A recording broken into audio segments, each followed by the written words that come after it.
मैंने स्टार्ट कर दिया रिकॉर्डिंग। तो देखो ये हमारा फर्स्ट क्वाड्रेंट है जहाँ पे हम एंगल लेते हैं 0 और 90 के बीच में। ये सेकंड क्वाड्रेंट है जहाँ पे एंगल होते हैं 90 और 180 के बीच में। फिर आप इसी डायरेक्शन में कंटिन्यू चलते हो तो ऐसे आ जाओगे आप। तो यहाँ 180 से अब आप यहाँ आ जाते हो तो ये हो जाता है 270 डिग्री। ये हमारा थर्ड क्वाड्रेंट होता है। और जब आप वापस से राउंड करके इधर आते हो तो ये एंगल हो जाता है 270 से 360 तक। तो ये फोर्थ क्वाड्रेंट होता है। फर्स्ट क्वाड्रेंट में ट्रिग्नोमेट्रिक का कोई भी रेशियो निकालोगे प्लस वैल्यू देता है। सेकेंड क्वाड्रेंट में साइन और कॉसेक ये प्लस की वैल्यू देते हैं, बाकी सब नेगेटिव वैल्यू देते हैं। थर्ड में टैन और कॉट पॉजिटिव वैल्यू देते हैं, बाकी सब नेगेटिव वैल्यू देते हैं। फोर्थ में कॉस और सेक पॉजिटिव वैल्यू देते हैं, बाकी सब नेगेटिव वैल्यू देते हैं। जैसे हमने कहा साइन पाई माइनस थीटा, तो पाई यानी 180 डिग्री। तो 180 डिग्री लाई करता है इस वाली एक्स एक्सिस पे। देखो इस पे कौन कौन सा एंगल लाई करते हैं, 0 डिग्री लाई करता है। अगर आप यहाँ से टर्न करके इधर आ जाते हो तो 180 डिग्री भी इसी पे लाई करता है। और अगर आप वापस एक हाफ एंगल का टर्न कर लेते हो, हाफ सर्कल, तो आप 2 पाई पे आ जाते हो, तो यहाँ पे भी एक्स एक्सिस यानी 2 पाई लाई करता है। तो जब पाई होता है तो यहाँ पे ट्रिग्नोमेट्रिक रेशियो में कोई चेंज नहीं करते, जैसे साइन है तो साइन ही लिखेंगे। अब यहाँ पर आ गया ये साइन थीटा के इक्वल। क्वाड्रेंट के हिसाब से अगर हम देखें तो साइन पाई माइनस थीटा का मतलब हुआ यहाँ से पहले पहुँच गए 180 डिग्री तक, उसके बाद हमें बोला कि थीटा माइनस करो, तो माइनस करके आप वापस बैक हुए इसका मतलब आप सेकंड क्वाड्रेंट में कहीं आप यहीं पे कहीं हो, और सेकंड क्वाड्रेंट में साइन की वैल्यू पॉजिटिव आएगी। इसी तरह से मान लो आपने निकाली value cos pi plus theta, तो पाई में चेंज तो करोगे नहीं, फिर से वही लिखोगे कॉस थीटा। क्वाड्रेंट चेक करोगे तो ये इस बार आपका थर्ड क्वाड्रेंट हो गया। देखो पाई तक गए और थीटा उसमें प्लस करके आप थर्ड में चले गए, और थर्ड में आप टैन कॉट के अलावा जिसकी वैल्यू निकाल रहे हो आप कॉस की निकालोगे तो ये माइनस में आएगी। करेक्ट। ठीक है। अब जैसे मान लो मैंने कहा मेरा एंगल है माइनस थीटा, तो भाई ये किस क्वाड्रेंट में होगा। तो माइनस थीटा इसका मतलब आप 0 डिग्री से एंटी क्लॉकवाइज नहीं गए, आप 0 डिग्री से क्लॉकवाइज आ गए। तो क्लॉकवाइज आप फोर्थ क्वाड्रेंट में आ गए। अब फोर्थ क्वाड्रेंट में मान लो आपने साइन माइनस थीटा की वैल्यू पूछी, तो ये साइन थीटा के इक्वल तो होगी, लेकिन विद नेगेटिव साइन होगी। और अगर इसी क्वाड्रेंट में आपने कॉस माइनस थीटा की वैल्यू निकाली, तो ये कॉस थीटा के इक्वल होगी और वो भी प्लस के, क्योंकि माइनस थीटा फोर्थ क्वाड्रेंट में लाई करता है और वहाँ पे कॉस पॉजिटिव होता है। करेक्ट शुभम। तो इस तरह से क्वाड्रेंट का यूज करना है आपको। देखो बेसिकली क्या याद रखना है, फर्स्ट क्वाड्रेंट में तो कुछ नहीं करना है, सीधा सीधा वैल्यू प्लस में लेनी है। ठीक है। सेकंड क्वाड्रेंट में अगर मैं बोलूँगा सेकंड क्वाड्रेंट में एंगल निकालो, तो आप सेकंड क्वाड्रेंट में कोई भी एंगल निकालने के लिए उसको पाई में से थीटा को माइनस कर दो, तो यहाँ पे आ जाएगी वैल्यू सेकंड क्वाड्रेंट में। जब मैं आपको बोलूँगा एंगल को फोर्थ क्वाड्रेंट में ले जाओ, तो फोर्थ क्वाड्रेंट में जाने के लिए आप थीटा एंगल यूज करो जो फर्स्ट क्वाड्रेंट में यूज किया था, लेकिन उसका साइन चेंज करो जैसे ही। और मान लो आपको थर्ड क्वाड्रेंट का भी यूज करना पड़ता है, तो आप उसमें पाई प्लस थीटा करके थर्ड क्वाड्रेंट यूज कर सकते हो। फॉर एग्जाम्पल अगर मेरे पास है tan इनवर्स के अंदर अंडर रूट 3, तो मैंने देख लिया अभी वैल्यू पॉजिटिव है, इसकी ब्रांच होती है 0 से 90 और 0 से -90। तो इस बार आप इसको ले जाओगे फर्स्ट क्वाड्रेंट में। अब फर्स्ट क्वाड्रेंट में एंगल क्या है, थीटा। थीटा क्या देखेंगे हम, देखो tan में √3 वैल्यू 60 डिग्री पे होती है। यस π/3 आंसर आ जाएगा शुभम। तो आप इसको डायरेक्ट लिख सकते हो इस तरह से, ये π/3 होगी। अब मान लो यही वैल्यू कॉस इनवर्स में कोई नेगेटिव वैल्यू दे दे आपको, आपको मालूम है कॉस इनवर्स में नेगेटिव ले रहे हैं, तो भाई फर्स्ट क्वाड्रेंट में तो रुकेंगे नहीं, हम जाएंगे इसकी ब्रांच यानी सेकंड क्वाड्रेंट के अंदर। अब सेकंड क्वाड्रेंट में हम क्या करेंगे, पाई में से थीटा माइनस कर देंगे डायरेक्ट। थीटा के लिए हाफ वैल्यू देखनी पड़ेगी, कॉस में हाफ वैल्यू π/3 पे होती है। सर सेकंड क्वाड्रेंट में क्यों गए? क्योंकि कॉस की जो ब्रांच है ना, देखो जो कॉस की प्रिंसिपल वैल्यू ब्रांच है वो 0 to पाई होती है। अब अगर मैं आपको कॉस इनवर्स के अंदर डोमेन देता हूँ पॉजिटिव नंबर, तो आप जाओगे फर्स्ट क्वाड्रेंट में। और अगर मैं आपको कॉस इनवर्स में डोमेन दूंगा नेगेटिव नंबर, तो आप जाओगे सेकंड क्वाड्रेंट में। फोर्थ में नहीं जाओगे कॉस की ब्रांच के लिए, क्योंकि कॉस की ब्रांच हमने 0 to पाई बनाई हुई है। इसलिए देखो कॉस में जब नेगेटिव वैल्यू आई ना, तो पाई में से एंगल को माइनस करके हम सेकंड क्वाड्रेंट में वैल्यू निकाल रहे हैं इसकी, और ये हो गई इसकी 2 पाई अपॉन। तो ब्रांच के हिसाब से tan इनवर्स में नेगेटिव आएगी तो फोर्थ क्वाड्रेंट में जाएंगे, साइन इनवर्स में नेगेटिव आएगी तो भी फोर्थ क्वाड्रेंट में जाएंगे, कॉस इनवर्स में नेगेटिव वैल्यू आएगी तो सेकंड क्वाड्रेंट में जाएंगे। और अगर वैल्यू पॉजिटिव है तो सबके लिए फर्स्ट क्वाड्रेंट में आ जाओ। जैसे मान लो कॉस में ही वैल्यू पॉजिटिव है, फॉर एग्जाम्पल 1/√2, तो अब जाने की जरूरत नहीं है सेकंड क्वाड्रेंट में, अब तो इसको फर्स्ट क्वाड्रेंट में निकाल दो और फर्स्ट क्वाड्रेंट में वैल्यू लिख दो सीधा सीधा 5/4। करेक्ट, ठीक है।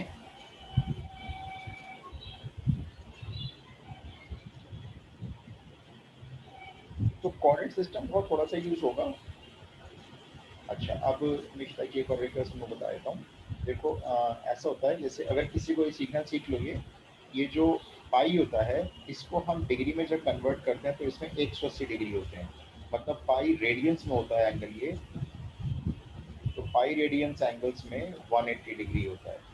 अब आप इसके अकॉर्डिंग बहुत सारे कन्वर्जन बना सकते हो। जैसे अगर आपको कहा जाए तो 30 डिग्री में कितना रेडियंस होगा, देखो 6 से डिवाइड हो गया ना 180 डिग्री, तो ये पाई/6 होगा।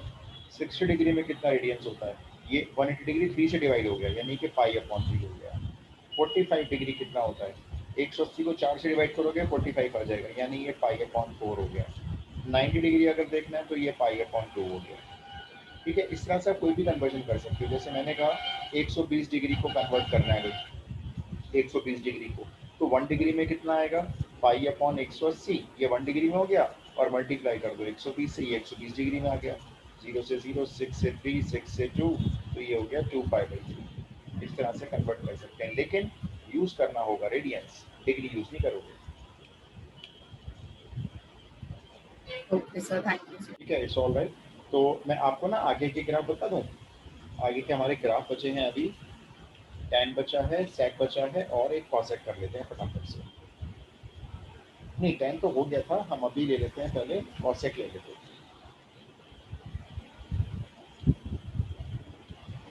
देखो cosec का भी यही पंगा रहा, cosec भी 1/1 नहीं था, पहले आप इसका ग्राफ समझ लो।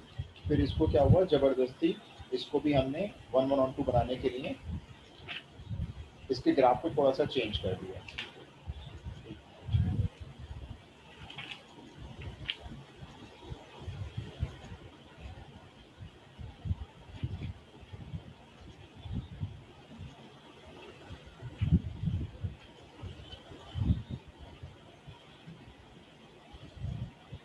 ये एक्स एक्सिस है, ठीक है, आप समझ लो ये वाई एक्सिस हो गई, सिलेक्ट कर लेते हैं।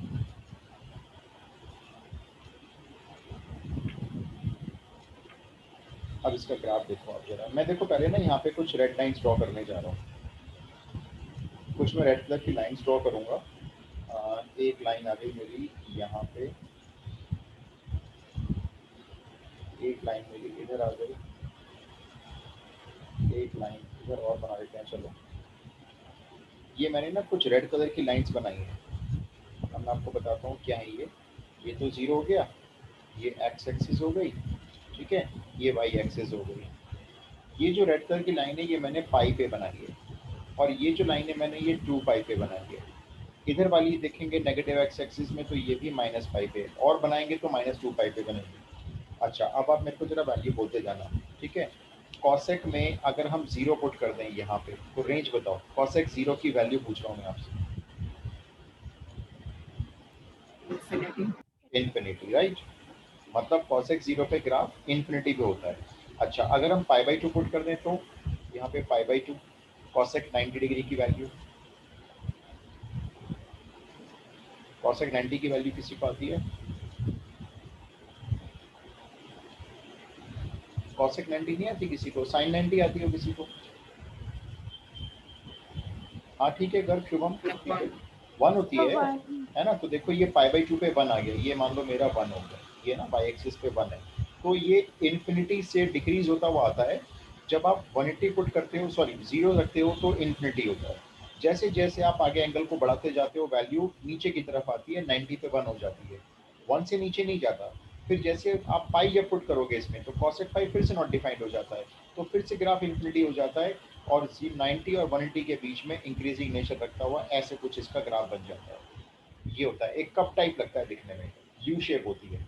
ऐसे ही देखो, जब आप पाई और 2π के बीच में आते हो, तो यहाँ इसके बीच में एंगल होता है 3π/2, तो 3π/2 पे ये -1 वैल्यू रखता है अपनी, ये बिल्कुल यहाँ पे -1 के सामने होगा, ठीक है। और फिर जब आप पाई पुट करोगे तो वही इन्फिनिटी हो जाता है, ये ऐसे आता है देखो ग्राफ।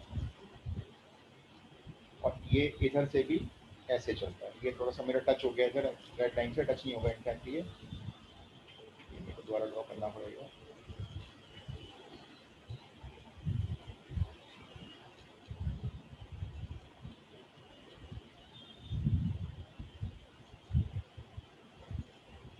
ये ऐसे जाएगा, ये ऐसे होता है। तो एक बार देखो 0 से पाई एक तरह से u जो है वो शेप ऊपर ले रहा है, पाई और 2 पाई के बीच में जितनी वैल्यू आ रही है वो सब नीचे की तरफ आ रही है, नेगेटिव है, और 90 डिग्री से 90 डिग्री पे -1 है, उसके बीच में नहीं आएगी वैल्यू।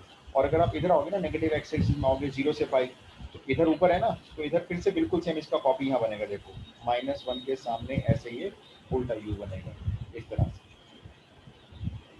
मेरा पहला क्वेश्चन आपसे ये है, इस ग्राफ को देख के बताओ क्या कॉसेक का ग्राफ कॉन्टिन्यूस होता है, बिना ब्रेक के बनता है क्या?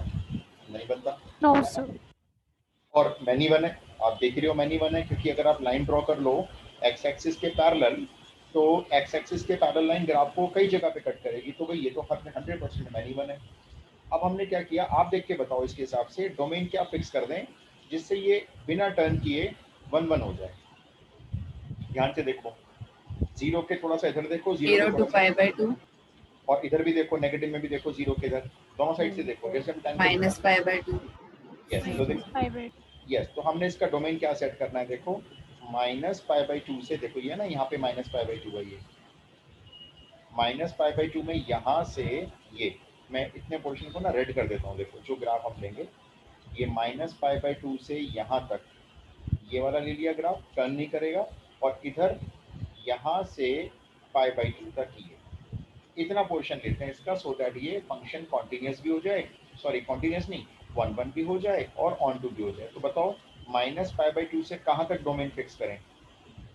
pi by 2 π/2 क्लोज्ड आएगा, ओपन आएगा, दोनों साइड से देखो क्लोज।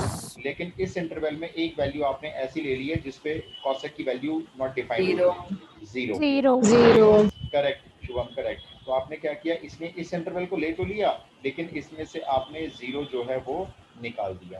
तो ये अगर आप कॉसेक का डोमेन फिक्स कर लेते हो, कॉसेक का, और जरा मुझे अब इसका कोडोमेन बताओ। आंसर देखो वाई एक्सिस पे कहाँ से कहाँ तक नजर आ रहे हैं, ध्यान से। -1 to 1 -1 नहीं नहीं, बिल्कुल गलत, उल्टा बोल दिया बल्कि आपने, -1 to 1 1 to -1 नहीं, वो भी गलत नहीं, हो गया। minus infinity to -1 हाँ union 1 to infinity यस, ये देखो ना, -1 और 1 के बीच में तो ग्राफ है ही नहीं, खाली पड़ी हुई वाई एक्सिस। हाँ, -1 से नीचे ग्राफ जा रहा है और उधर 1 से ऊपर जा रहा है, तो कोडोमेन क्या होना चाहिए, -∞ से -1 ओपन, -1 पे क्लोज यूनियन, और फिर यहाँ पे 1 से लेकर ऊपर इन्फिनिटी। और आप इस वाले दो इंटरवल को ऐसे भी लिख सकते हो, ऑल रियल नंबर्स, सारे रियल नंबर ले तो लिया आपने, कौन कौन से छोड़ दिए आपने, -1 और 1 के ओपन इंटरवल के सारे नंबर छोड़ दिए। -1 हटा दो, 1 हटा दो, मतलब ओपन इंटरवल का मतलब है इन दोनों को नहीं हटाना, बाकी सब हटा दो। तो इन दोनों को छोड़कर अगर आप बाकी सब हटा रहे हो, तो इसका मतलब आपने बीच के नंबर हटा दिए सारे, तो ये आपकी कोडोमेन होगी। कोई सा भी लिख सकते हो इसमें से। सर सिर्फ हम लाइक 0 to pi वाला रेंज नहीं ले सकते, माइनस वाला लेना जरूरी।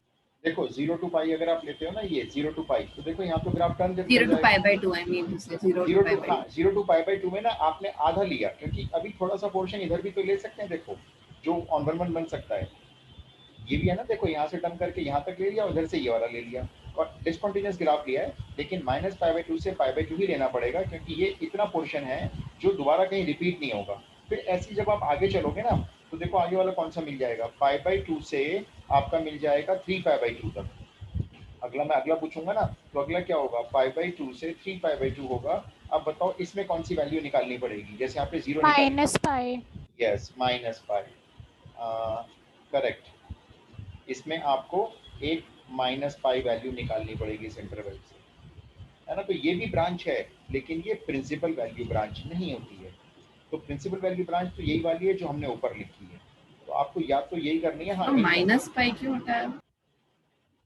Sorry, -π sir -π only. यस, -π। इस इंटरवल में से हमने पाई को निकाल दिया, करेक्ट शशांक।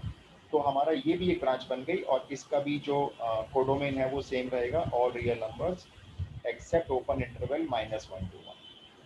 तो ये बहुत सारी ऐसे और ब्रांच बन सकती हैं, लेकिन आपके कॉसेक की ब्रांच प्रिंसिपल वैल्यू वाली ये वाली है। ठीक है, आप ये ग्राफ ड्रॉ कर लो। देखो ग्राफ से ना एक्चुअली आपको याद हो जाती हैं ये चीज़ें, ये आपको याद हो गया होगा, अब आपको रटने की जरूरत नहीं है। कॉसेक की ब्रांच आपको याद हो गई, माइनस पाई/2 से पाई/2 रखो, हाँ एक्सक्लूडिंग जीरो, जीरो निकाल दो उसमें से, और रेंज रख लो 1 से इन्फिनिटी और माइनस इन्फिनिटी से -1 का ये इंटरवल। ठीक है, अब अगर आप नोट कर लेते तो मुझे बताएंगे ताकि मैं सेट बता दूं आपको।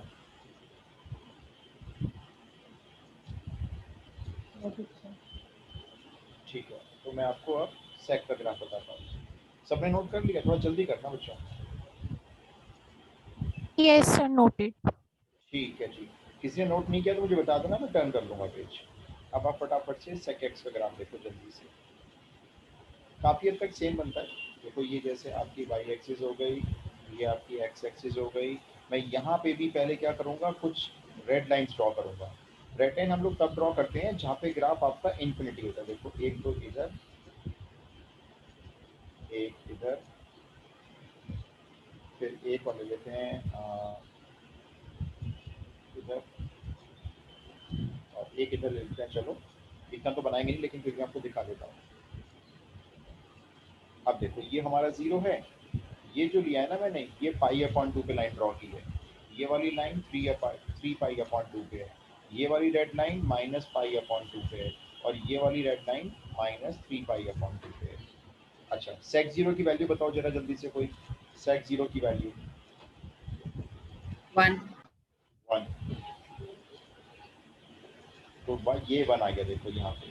अब आप सेक 90 की वैल्यू बताओ, यहाँ पे अगर हम 90 0। रख दें, सेक 90 sorry infinity, sorry infinity, Infinity. ये ऐसे जाता है। देखो इसका ग्राफ जैसे 90 आने लगता है, ग्राफ उसके पैरेलल हो जाता है कुछ इस तरह से। और इसी तरह से जब आप -90 और 0 के बीच में रखते हो ना, तो -90 पे तो इन्फिनिटी हो जाता है, बाकी वहाँ से डिक्रीजिंग होते हुए ऐसे 0 से मीट कर जाता है।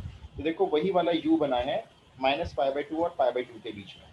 और ऐसे जैसे अब यहाँ पे देखो, यहाँ पे आपका पाई होगा एक्स एक्सिस में, तो सेक पाई की वैल्यू आ जाएगी -1। ये मान लो यहाँ पे -1 है, तो ये यू ऐसे बनेगा इसके शेप में इधर। और इधर जब आओगे तो ये -पाई यहाँ बीच में मान लो, तो ये ऐसे बनेगा।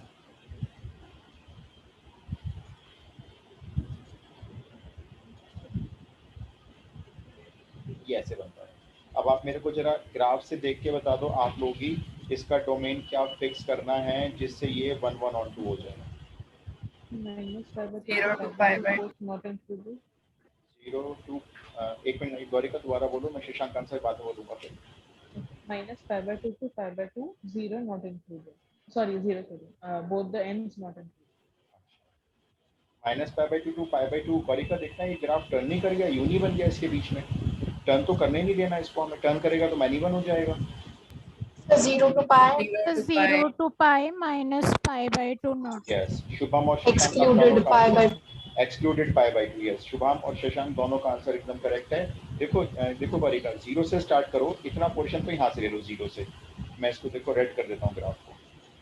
देखो यहाँ से स्टार्ट करते हैं, एक तो ये पोर्शन ले लो, ये वाला हिस्सा इतना ग्राफ का, ठीक है, और इधर से ये ले लो, ये यहाँ से लेकर ये वाला, इस तरह से।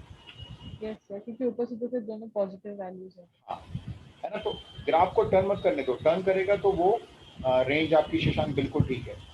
तो इसका जो सेक है, सेक का हमने फाइनल कर लिया है, इसका डोमेन हम लोग रखने जा रहे हैं 0 to पाई का क्लोज इंटरवल। इस इंटरवल में से हमको निकालना होगा पाई/2, क्योंकि पाई/2 पे ग्राफ है ही नहीं, और हमें इसका कोडोमेन रखना होगा बिल्कुल सेम। देखो वही, ये 1 है, और ये वाला यहाँ पे देखोगे तो ये -1 है। तो -1 और 1 के बीच में आंसर नहीं है कोई भी, बाकी सारे R आंसर है। -1 to R 1. Open interval -1 to 1। -1 to 1. ये है जी सेट का प्रिंसिपल वैल्यू ब्रांच। एक सेकंड में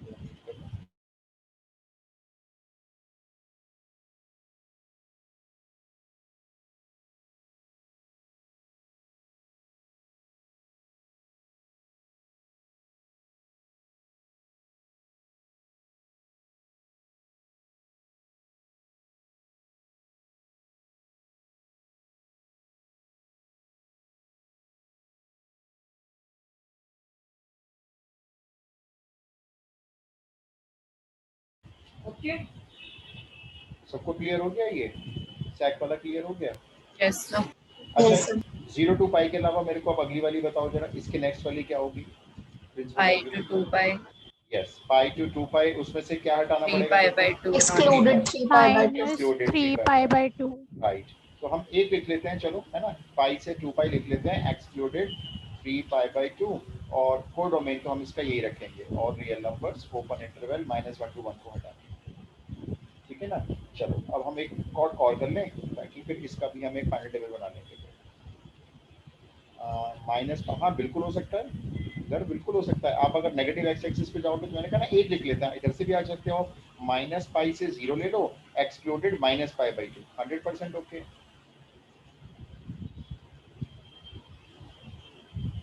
ठीक है, तो ये नोट कर लिया, तो मैं आगे चलूँ, कॉर्ड कॉर्ड देख लेते हैं बस। ठीक है Yes, sir. अब इनको याद रखना है, लेकिन आपको ऐसा नहीं है कि हमने समझ लिया तो अब जरूरत नहीं है, याद तो देखो करना पड़ेगा। अभी तो मेरे को इनके इनवर्स के भी ग्राफ बताने हैं, तो मैं धीरे धीरे रिवील करूंगा, सारे ग्राफ एक साथ नहीं करेंगे ना। अब कॉट का देखते हैं,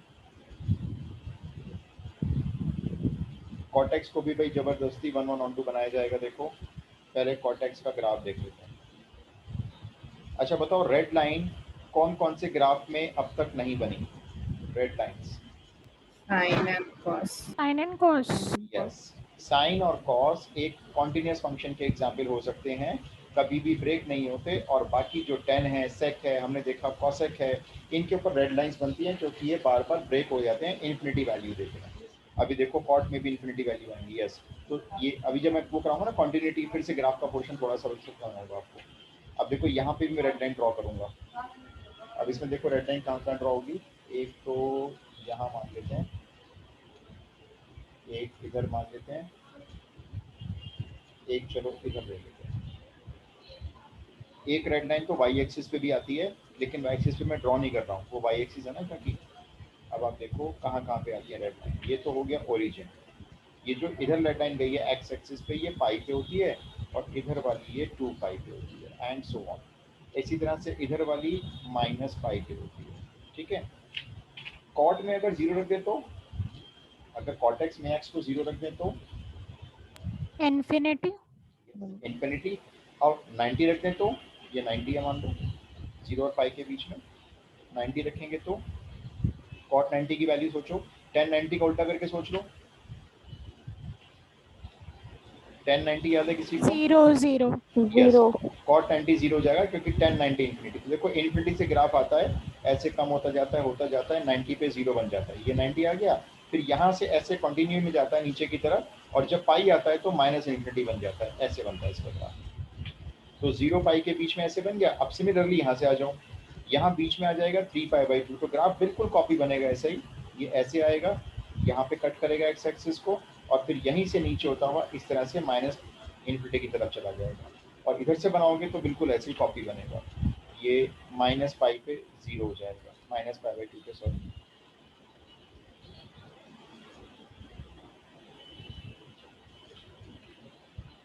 ये यहाँ से इस तरह से बन जाता है। ऑलराइट, अब आप भाई मेरे को इसका डोमेन आप लोग ही बता दो। 0 to 0 to pi. pi. Open bracket. 0 to pi open bracket, correct, absolutely correct बताया आपने। 0 to पाई ओपन ब्रैकेट अगर हम ले लेते हैं तो ये फंक्शन आपका 1 1 और ऑन टू दोनों कंडीशन लाई कर लेगा अपने अंदर, बिल्कुल ठीक। एक मिनट चैट में दूर शाम से लाएं। 0 to पाई शुभम शशांक बिल्कुल ठीक है। तो अब हमने कॉट का डोमेन फिक्स कर दिया है, ओपन इंटरवल में आएगा, लेकिन रेंज भी शशांक बिल्कुल ठीक बताइए आपने। तो हम इसका डोमेन फाइनल कर लेते हैं भाई। तो कॉर्टेक्स की जो ब्रांच हमको रखनी है, प्रिंसिपल की ब्रांच, वो आपने कहा 0 to पाई, और दोनों साइड पे ओपन आएगा। देखो ना तो 0 पे वैल्यू डिफाइन है ना पाई पे, हाँ इसके बीच में आपका फंक्शन कॉन्टिन्यूस है, और जो रेंज है, जो कोडोमेन है, वो सारे नंबर कवर हो रहे हैं। देखो वाई एक्सिस का एक एक नंबर कवर कर रहा है ये ग्राफ, एक एक नंबर, तो इसलिए ऑल रियल नंबर्स, ठीक है। यस, रेंज में ही तो ऑल रियल नंबर्स करेक्ट है। अच्छा ये तो है प्रिंसिपल वैल्यू ब्रांच, इसके अलावा जरा कोई एक ब्रांच बता दो other than principal pi to 2 pi. pi to 2 pi to pi 2 pi open interval रहेगा एंड कोडोमेन यहाँ पे कैपिटल ही रहेगा। ठीक है जी, तो हमारे अब देखो, ठीक है शुभम, ये pi to 2 pi ऐसे में एक एक याद कर रहे हैं। इससे क्या होगा कि आपको याद रहेगा कि अगर मान लो हमें एग्जाम में पूछ लिया -pi to 0 भी ठीक है शशांक, -pi to 0 भी ले सकते हैं। तो एक अगर हम याद कर लें अपनी वाली प्रिंसिपल वाली, तो हम उसके अलावा बाकी सब और बता सकते हैं। और ज़्यादातर क्या हो रहा है, प्रिंसिपल वैल्यू ब्रांच में ही पाई ऐड करके नेक्स्ट वाली बनाई जा रही है। आप कोई सा भी देखो, अगर हमारी ये वाली प्रिंसिपल वैल्यू ब्रांच है ना, देखो 0 to pi sec की होती है, तो इसी में देखो पाई ऐड करके नेक्स्ट बनाई गई। आप देखो कॉसेक को देख लो, कॉसेक में -pi/2 से pi/2 है, तो इन दोनों में भी क्या ऐड हुआ है, पाई ऐड हुआ है, तो पाई ऐड करके ही बनाई गई है नेक्स्ट प्रिंसिपल ब्रांच। तो इसलिए आपको बस एक याद रखनी है, आगे या पीछे वाली आप बना सकते हो। ऑलराइट, तो मैं अब तीनों को जरा मिक्स करके यहाँ लिखवा दूँ। चलो, sec inverse, cosec inverse, inverse से ध्यान रखना ये, और कॉट इनवर्स। सेक इनवर्स का डोमेन बताना मेरे को, पीछे देख लो, मैंने आपको जो कोडोमेन है ना उसका डोमेन बना के बता दो। सेक इनवर्स का डोमेन क्या होता है? Minus और r real numbers. -1 to 1 open bracket अच्छा, और इसकी जो प्रिंसिपल ब्रांच है वो बता दो, यानी कि जो डोमेन हमने सेट किया था सेक इनवर्स का। देखो, 0 to pi 0 to 0 to pi minus excluded pi by 2. Excluded pi/2 याद हो गया हमें ये। चलो, कॉसेक इनवर्स का डोमेन भी भाई यही है मेरे ख्याल से, चेक करो, और real number -1 to Yes, 1 sir. Okay. इसकी जरा बता दो, प्रिंसिपल वैल्यू ब्रांच के सेट हुई है -pi by Minus 2 pi to by pi 2 by pi 2 by 2 excluded 0. Excluded 0। ये जो एक्सक्लूडेड 0 आ रहा है ना, ये अपने आप ही नहीं आएगा आपके पास क्वेश्चन में, चिंता मत करो, या आएगा ही नहीं, किसी भी क्वेश्चन में नहीं आएगा। अच्छा, कॉट का बता दो, एक कॉट का भी हमने सेट किया है। all All real real numbers numbers. Yes, इसका डोमेन तो ऑडियल नंबर्स है, लेकिन इसकी जो ब्रांच होगी वो ओपन इंटरवल 0 to pi होगी। तो अब आप देखो, 6 के 6 ट्रिग्नोमेट्रिक फंक्शन की जो ब्रांच है, या तो फर्स्ट क्वाड्रेंट और फोर्थ क्वाड्रेंट है, और या फिर फर्स्ट क्वाड्रेंट और सेकंड क्वाड्रेंट है। देखो, कॉट की फर्स्ट क्वाड्रेंट सेकंड क्वाड्रेंट है, कॉसेक की फर्स्ट और फोर्थ क्वाड्रेंट है, सेक की भी फर्स्ट और सेकंड है, और किस किस की फर्स्ट सेकंड है, और किस किस की फर्स्ट और सेकंड ब्रांच रहेगी, फर्स्ट क्वाड्रेंट और second quadrant. cos sin, sorry, cos cos, तो देखो कॉस इनवर्स की, ठीक है, कॉट इनवर्स की, और कॉस का उल्टा होता है एक सेक इनवर्स की। इसके लिए आपको तीनों के लिए एक बात याद रख लो, इनकी जो प्रिंसिपल की ब्रांच होती है वो 0 to pi होती है, ऐसे याद कर लो, ठीक है, तीनों की एक जैसी होती है। अब ले लो आप साइन इनवर्स, साइन इनवर्स का उल्टा हो गया कॉसेक इनवर्स, कॉसेक इनवर्स के साथ आ गया टैन इनवर्स। इन तीनों की जो ब्रांच होती है वो तीनों की -pi/2 से pi/2 होती है। मैंने क्लोज्ड ओपन नहीं बनाया, वो हमने मन में याद कर लिया है। टैन इनवर्स में ओपन बनेगा, कॉसेक और साइन इनवर्स में दोनों साइड पे क्लोज बनेगा, कॉसेक में क्लोज बनेगा लेकिन एक्सक्लूडिंग 0 होगा। अच्छा बताओ, 0 to pi में ओपन किसके लिए बनेगा, कॉस के लिए, कॉट के लिए, या सेक के लिए? 0 to pi में ओपन कॉट के लिए, Cot के लिए. कॉट के लिए ओपन बनेगा, सेक और कॉस के लिए क्लोज्ड बनेगा, और सेक के लिए एक बात और होगी, 0 to pi का क्लोज इंटरवल होगा, उसमें से pi/2 एक्सक्लूड किया जाएगा। अब बताओ, याद हो गया आपको ये प्रिंसिपल वैल्यू ब्रांच? तो हमने ऐसे याद कर लिए कि 0 to pi किस किस की है, रादर के ये याद कर लिया हमने भाई, कॉस के अलग याद करो, कॉट के अलग याद करो, सेक के अलग याद करो, हमने याद कर लिया इन तीनों की तो एक है और बाकी के तीनों की एक है। अब हम स्टार्ट करते हैं अपने क्वेश्चंस लाइन से।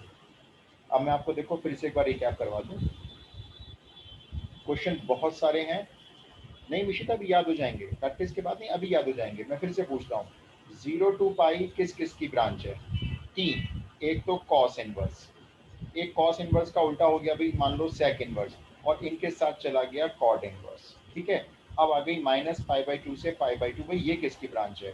एक तो ये ब्रांच है साइन इनवर्स की, इसका उल्टा कॉसेक इनवर्स भी इसी ब्रांच को लेगा, और ये टैन इनवर्स भी इसी ब्रांच को लेगा। बस ऐसे याद कर लो, ओपन क्लोज हम मन में याद कर लेंगे, ओपन क्लोज याद करने की जरूरत ही नहीं है,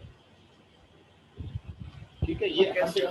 हाँ, अभी याद भी हो जाएगा, चिंता मत करो, 4-5 क्वेश्चन के बाद तो याद हो जाएगा, लेकिन मैं चाहता हूँ आपको, एक्सक्लूडिंग वैल्यू भी याद नहीं करनी। नहीं वो तो देखो, अब कुछ तो याद करोगे ना, भी थोड़ी सब कुछ याद नहीं करोगे। तो देखो, हमने पहले तो ये याद कर लिया भी ये किस किस की ब्रांच है। अब हमें ये याद हो गया, कॉस और सेक में दोनों साइड क्लोज बनेगा, कॉट में ये ओपन रहेगा, सेक में क्लोज तो रहेगा लेकिन -pi/2 होगा।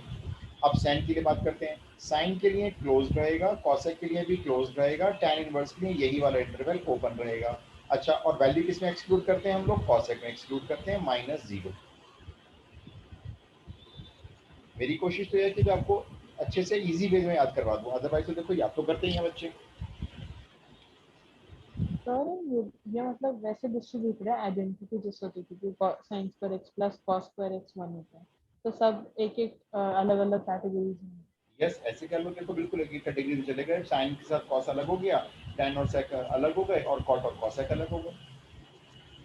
जैसे अब याद करने के देखो वेज आप निकालो, मल्टीपल वेज। मैंने कोशिश की कि भाई आपको इजी वे में ग्राफ से समझा दूं। अब मैं स्टार्ट कर रहा हूँ भाई, क्वेश्चंस आपको बहुत जल्दी जल्दी मुझे आंसर बताने हैं। एक मैं आपको करके दिखाऊंगा कैसे लिखने हैं। ऊपर हेडिंग डाल दो, find the principal values of the following. Find the principal values of the following. Number 1, sine inverse minus √3/2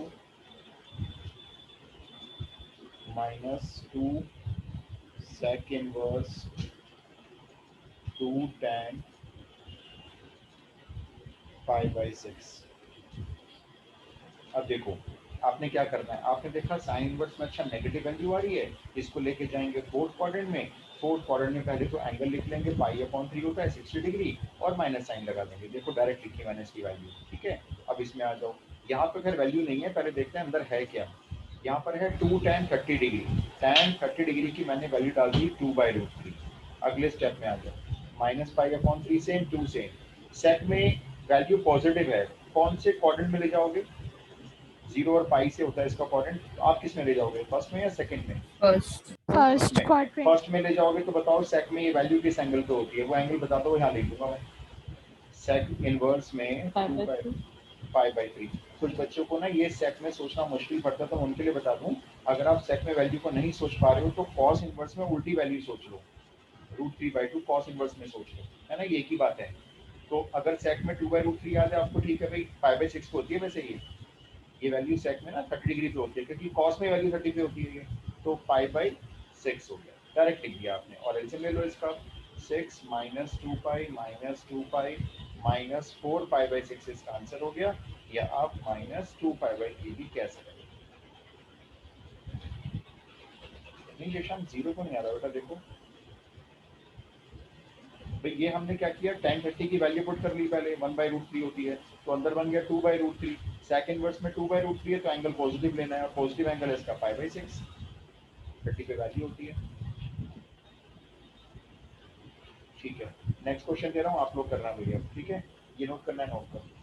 sec inverse में कॉसेक इनवर्स में वैल्यू सोचना मुश्किल आती है ना अगर, तो साइन इनवर्स में उल्टा करके वैल्यू सोच लो, एंगल लिखना है आपको डायरेक्ट।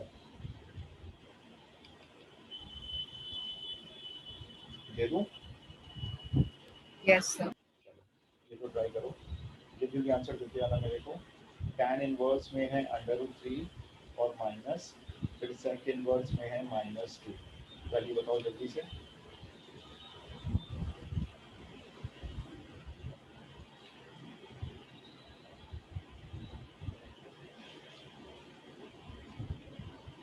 हाँ जी, आंसर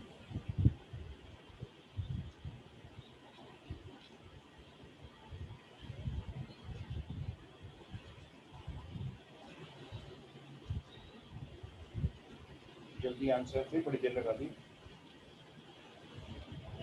-π/2 शुभम, मनीषा 0 तो नहीं आ रहा बेटा, शुभम -π/2 भी रॉन्ग आ रहा है। एक अभी किसने बोला आंसर, दोबारा बोलो था, मैंने सुना नहीं। 2π/3 नहीं, 2π/3 भी नहीं आ रहा, मतलब मेरी बुक से मैच ही हो रहा। मैं आपको फिर से समझाता हूँ, अभी डाउट रह गया समझने में, ठीक है, एक बार फिर से समझो। चलो, -π/6 भी गर्व नहीं आ रहा है। देखो tan इनवर्स में पॉजिटिव वैल्यू दिख रही है, सबको दिख रही है पॉजिटिव, सीधा सीधा फर्स्ट क्वाड्रेंट का एंगल लिख दो, ये लो 60 डिग्री π/3 हो गया, ठीक है, माइनस में आ जाओ।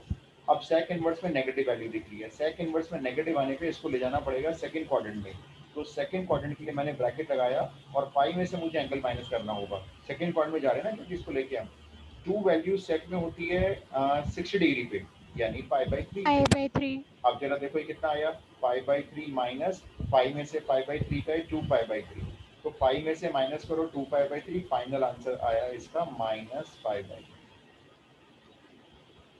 देखो सेक मिनट्स में negative sir value directly bracket खोल नहीं सकते क्या? ये लो, एक ही बात है। आप इसको अगर ओपन करते हो तो π/3 -5 + π/3, अच्छा हाँ, वो बात है। Change yes. है ना। अब इन दोनों को ऐसे ऐड कर लो, ये हो गया 2π/3 और 2π/3 में से जब माइनस करोगे पाई, एलसीएम ले लो इसका 3। तो आप जैसे मर्जी सॉल्व कर लो, ब्रैकेट खोल के सॉल्व कर लो चाहे वैसे कर लो, अभी भी आंसर -5/3।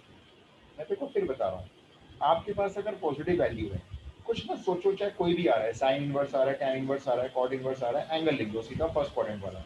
अब किस किस में जाना है? सेकंड क्वाड्रेंट में अगर नेगेटिव आती है तो कॉस में नेगेटिव आएगी, सेकंड क्वाड्रेंट में जाओ। सेक इनवर्स में नेगेटिव आएगी, सेकंड क्वाड्रेंट में जाओ। कॉट इनवर्स में नेगेटिव आएगी, सेकंड क्वाड्रेंट में जाओ। बाकी किसी में नेगेटिव आएगी, साइन में, कॉसेक में और टैन में, तो एंगल को ले जाओ फोर्थ क्वाड्रेंट में, मतलब एंगल को नेगेटिव करके लिख दो। बस थोड़ी सी चीज याद रखनी है। देखो फिर ट्राई करो, आंसर सबका सही आना चाहिए ना। ये लो फिर ट्राई करो। साइन इनवर्स में मैं आपको दे रहा हूँ नेगेटिव वैल्यू -√3/2, ठीक है। फिर प्लस कॉसेक में भी मैं आपको नेगेटिव वैल्यू दे रहा हूँ -2/√3। निकालो वैल्यू, दोनों में नेगेटिव है, देखना दोनों के लिए कौन सा क्वाड्रेंट सेट करना पड़ेगा। साइन और कॉसेक एक ही उसके मालिक है, समझो एक ही ब्रांच में जाते हैं दोनों।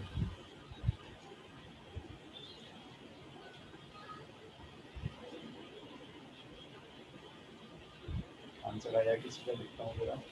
शुभम का 0 आ रहा है, शशांक का -2π/3 आ रहा है। यस, आंसर है -2π/3। -2π/3। यस शुभम, आपने भी कर लिया बिल्कुल, -2π/3। देखो सीधा सीधा √3/2 है, नेगेटिव साइन के साथ है, फोर्थ क्वाड्रेंट में ले यस जाएंगे। सर भैया। एंगल लिखा π/3, साइन लगा दिया माइनस। कॉसेक में भी नेगेटिव वैल्यू है, इसको भी लेके जाएंगे फोर्थ क्वाड्रेंट में, और ये वैल्यू वहीं पे होती है जहाँ साइन में √3/2 होती है, अगेन -π/3।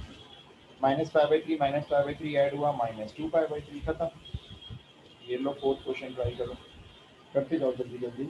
सेक इनवर्स में √2 और plus twice of cosec inverse -√2। बताओ आंसर बताओ जल्दी से।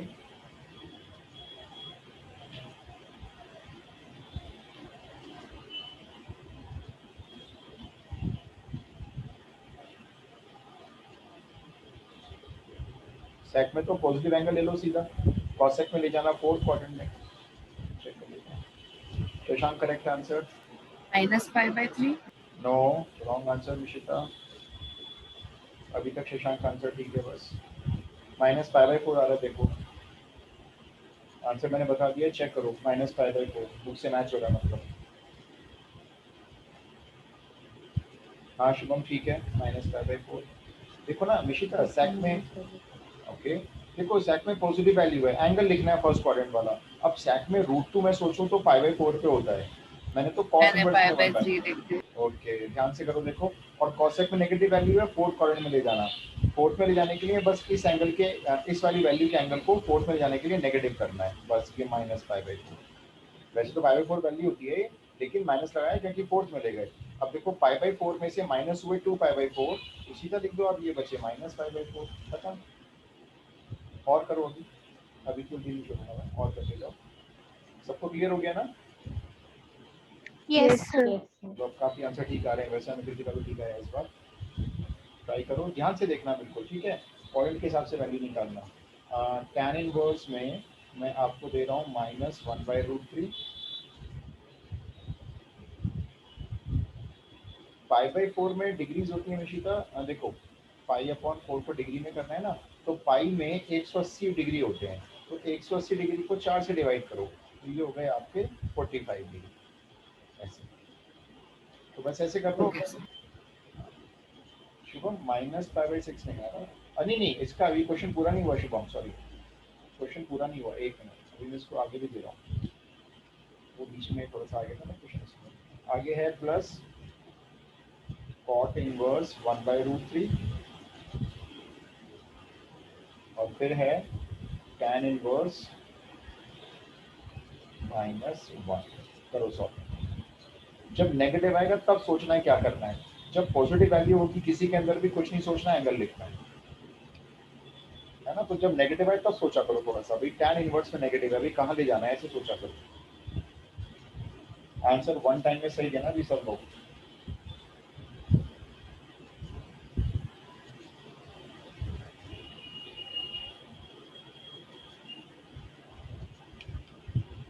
पहला आंसर आया, शुभम का आंसर आया -5/12।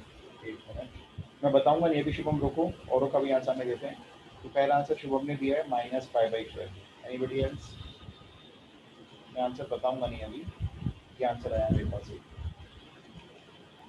-5/12। -5/12 तीन बच्चों ने इसको वेरीफाई कर लिया है। -5/12 अभी बताऊंगा नहीं गलत है सही है, मैं कहूंगा बस इतना कि एक बार चेक कर लो, सिर्फ इतना ही कहूंगा। तो -7/12। हाँ -7/12 ये दूसरा आंसर आया है। अब मुझे ये भी नहीं पता कि ये ठीक है नहीं है, लेकिन मैं इतना बोलूंगा -5/12 वाली जरा चेक कर लें। महेश का भी आंसर आया भाई, एक और नया जुड़ गया आंसर 7/4। बहुत बढ़िया भाई, लिस्ट में जुड़ गया Sir, 7 pi by 12. 7/12 चौथा आंसर, बहुत बढ़िया, शाबाश। Negative, sir. अच्छा नेगेटिव वाला, यानी कि आप इसी के साथ जाना Yes, -7/12. 7/12। ओके, महेश का भी 7/12 है, सॉरी महेश ने अपना बोर्ड चेंज कर लिया है। तो मेरे पास अब तीन तरह के आंसर हैं, -5/12, -7/12 और 7/12। बाकी बोलो भी जल्दी से, जल्दी जल्दी आंसर आने दो जल्दी बोलो। पहला आंसर आया था -5/12, दूसरा आंसर आया -7/12। दिया जन का भी आंसर 7/12, बहुत बढ़िया। ये आंसर डबल हो गया भैया, ये आंसर की वोटिंग बढ़ती है। 7/12 दिया जैन का, -7/12 शशांक का, और मैं बता दूँ मेरे पास और क्या आंसर है, -5/12 शुभम का, और किसका है -7/12 आयुष का। तो ये तो भाई गड़बड़ हो रही है, बराबर पे चल रहे हैं दोनों। -5/12 तो भाई अकेला छूट गया है, ठीक है ना। -5/12 किसी का आंसर नहीं है अभी तक, सिर्फ एक शुभम के अलावा। और मैं आंसर डिक्लेयर कर रहा हूँ, बोलते रहोगे इस क्वेश्चन को। -5/12 मेरा भी है। निशिता आप दोनों जरा एक बार चेक कर लो, ये वाला जो आंसर है ना, ये वाला आंसर मैं कह रहा हूँ। और मैं चलो आंसर डिक्लेयर कर रहा हूँ भैया, ठीक है, होते रहोगे इस क्वेश्चन को। तो निशिता और शुभम आप दोनों ने बिल्कुल सही आंसर निकाला है। शुभम ने वन टाइम में आंसर सही दे दिया था -5/12। अब आप देखो सब लोग, आप लोग गलत जा रहे हो बेटा, भी कहीं ना कहीं कुछ मिस्टेक हो रही है आपसे पॉइंट लेते वक्त। समझो जरा दोबारा से। जैसे ही tan इनवर्स में मैंने नेगेटिव वैल्यू देखी, पहले तो मैंने एंगल लिख लिया और इसको ले गया मैं फोर्थ क्वाड्रेंट में, माइनस लगा दिया। अगले में आते हैं कॉट इनवर्स में, तो पॉजिटिव वैल्यू है, सिर्फ एंगल लिखना है, वो भी फर्स्ट क्वाड्रेंट वाला। कॉट इनवर्स में 1/√3 वैल्यू होती है 60 डिग्री पे, तो π/3 आ गया। अब आ जाओ tan इनवर्स में, फिर से नेगेटिव वैल्यू है, फिर से एंगल लिखेंगे लेकिन नेगेटिव साइन के साथ। ये लो, पहले तीनों चेक कर लो जरा। अच्छा, तो निशिता का आंसर, हाँ ठीक है। तो अपने आंसर पे ना अडिग रहा करो। चलो अब मैंने देखो सब कैल्शियम ले लिया, 6, 3 और 4 कैल्शियम 12, 6 से 12 गया 2 टाइम्स, -2π प्लस 4π और -3π। अब इसको सॉल्व कर लो, 4 में से 5 गए, -π/12 एकदम करेक्ट आंसर था वन टाइम में जो आया था, पहली बार जो आंसर आया था। मेरे कहे पे क्यों जाते हो भाई, मैं आपको कह रहा हूँ अपना आंसर चेक कर लो, ये तो बोल रहा हूँ, ये थोड़ी बोला है कि मैंने गलत है। तो ये बोला था भी अपना आंसर चेक कर लो, जैसे ही मैंने अपना बोला आंसर चेक कर लो, देखो आंसर डिफरेंट डिफरेंट आने शुरू हो गए। उसके बाद सबने सोचा कि ये तो गलत होगा। और राइट, अभी और दे रहा हूँ, करो अभी और एक दो और कर लेते हैं, एक और करो जरा। आंसर बताओ, सही बताना भाई आंसर, बहुत गलत आंसर आ रहे हैं अभी बहुत सारे। कॉसेक इनवर्स -2/√3, कॉसेक में नेगेटिव वैल्यू ध्यान से देखना पड़ेगा, प्लस 2 कॉट इनवर्स -1। ये बताओ जरा।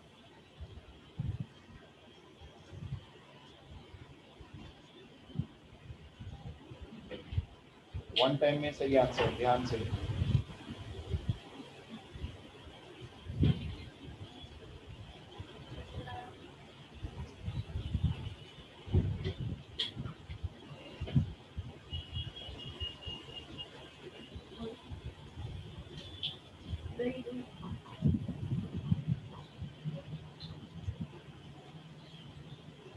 हाँ जी बोलो, अभी तक एक आंसर आया बस पहला।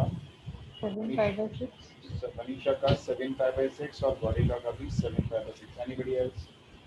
चैट में लिख दो जिसको नहीं बोलना, चैट में लिखो आंसर। दो आंसर है 7 पाई/6 मेरे पास। जल्दी भाई, इतना तो लंबा क्वेश्चन भी नहीं है। निशिता का भी 7 पाई/6। 3 बच्चे इसी आंसर पे हैं, 7 पाई/6। 7 पाई/6, 7 पाई/6। शुभम का भी 7 पाई/6। निशिता, शुभम, 4 बच्चों का 7 पाई/6। अब एक बार फाइनल देख लें, फिर बहुत देर हो गई इस क्वेश्चन को। ये कुछ सेकंड्स के क्वेश्चन होते हैं, 5 सेकंड 6 सेकंड बस। Cosec inverse -2/√3। कॉसेक में नेगेटिव वैल्यू है, फोर्थ क्वाड्रेंट में जाएगी, नेगेटिव साइन लगाओ, एंगल लिखो। एंगल है इसका 60 डिग्री। कॉट इनवर्स में नेगेटिव वैल्यू है भाई, कॉट इनवर्स में नेगेटिव है, ध्यान देखना इस बार। तो ये सेकंड क्वाड्रेंट में जाएगा। सेकंड क्वाड्रेंट में जाएगा तो पाई में से माइनस करो।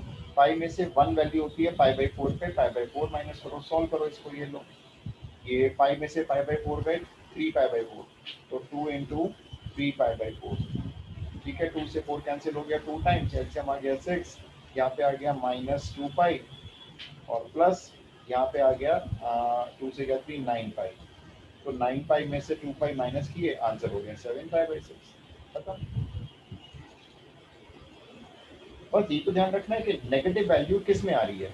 तो हमें ये याद करना है, नेगेटिव वैल्यू इन 3 में अगर आती है, साइन में, कॉसेक में और टेन में, तो एंगल को फोर्थ क्वाड्रेंट में ले जाएंगे। और अगर नेगेटिव वैल्यू कॉस, सेक और कॉट इनवर्स में आती है, तो हम पाई में से माइनस करके उसको सेकंड क्वाड्रेंट में ले जाएंगे। बस, थर्ड में कभी जाना नहीं है। बोलो भाई, क्लियर हुआ? अच्छा शशांक, ठीक है। अच्छा, तुमने वो 7 लिखना भूल गए शशांक। ओके, बोलो भाई, अब आपको सही में आया? देखो, हमने इतने सारे ग्राफ समझे, ये सारी याद करें, क्वेश्चन किए, ये हमने अभी तक ना मुश्किल से 2 मार्क्स का काम कंप्लीट किया है। इतना सारा करने के बाद हमारी झोली में आए 2 मार्क्स। अच्छा, दूसरी बात, रिलेशन फंक्शंस का पहला असाइनमेंट मैंने आपका डाल दिया, अभी जरूर कर लेना, जरूर जरूर। बहुत बढ़िया बढ़िया क्वेश्चंस हैं। अच्छा, अगर मैं रिपीट कर रहा हूँ तो वो जरूर करना है, मैंने सारे उसमें डाल दिए सभी ग्रुप में, पूरे क्लासरूम के। देखो कर, कॉसेक में नेगेटिव वैल्यू थी। हाँ बोलो बेटा। सर ये नहीं है कौन से क्वाड्रेंट में जाना है? अच्छा देखो, मैंने ना आपको ऐसे याद करवाता हूँ। देखो, साइन, कॉसेक और टेन। साइन, साइन का उल्टा कॉसेक, और कॉसेक के साथ चला गया टेन। इन तीनों में नेगेटिव आएगी ना वैल्यू, तो आपको जाना है फोर्थ क्वाड्रेंट में, क्योंकि इनकी ब्रांच ही वही निकाली थी हमने। और अगर कॉस, सेक और कॉट में से कोई नेगेटिव वैल्यू शो कर रहा है अपने अंदर, इनमें से कोई भी इनवर्स, तो आपको इसके लिए जाना है सेकंड क्वाड्रेंट में, क्योंकि इनकी ब्रांच 0 to पाई होती है सबकी। ठीक है, और इनकी ब्रांच होती है -π/2 से +π/2। और अगर वैल्यू नेगेटिव नहीं है, पॉजिटिव है, तो सबके लिए एक ही क्वाड्रेंट है, फिर फर्स्ट वाला है ना। सबके लिए फिर एक क्वाड्रेंट चलेगा फर्स्ट, अगर पॉजिटिव है। अदरवाइज नेगेटिव पे हमने बंटवारा कर रखा है 3-3 का। थोड़ा सा बैठ के हल्का सा याद करोगे ना, याद हो जाएगा। बहुत बड़ी चीज नहीं है, बच्चे कर लेते हैं, आराम से कर लेते हैं। आप लोग भी कर जाओगे, देखिए। ठीक है जी, तो अभी इसको क्लास को वाइंड अप करते हैं, मेरी नेक्स्ट क्लास शुरू करनी है मेरे को, और हम इसको अब नेक्स्ट क्लास में कंटिन्यू करेंगे चैप्टर। तो ये हमने बेसिक समझ लिया इसका। Thank you sir. Okay, so Jai Hind. Okay ji, Thank you, sir. Take care.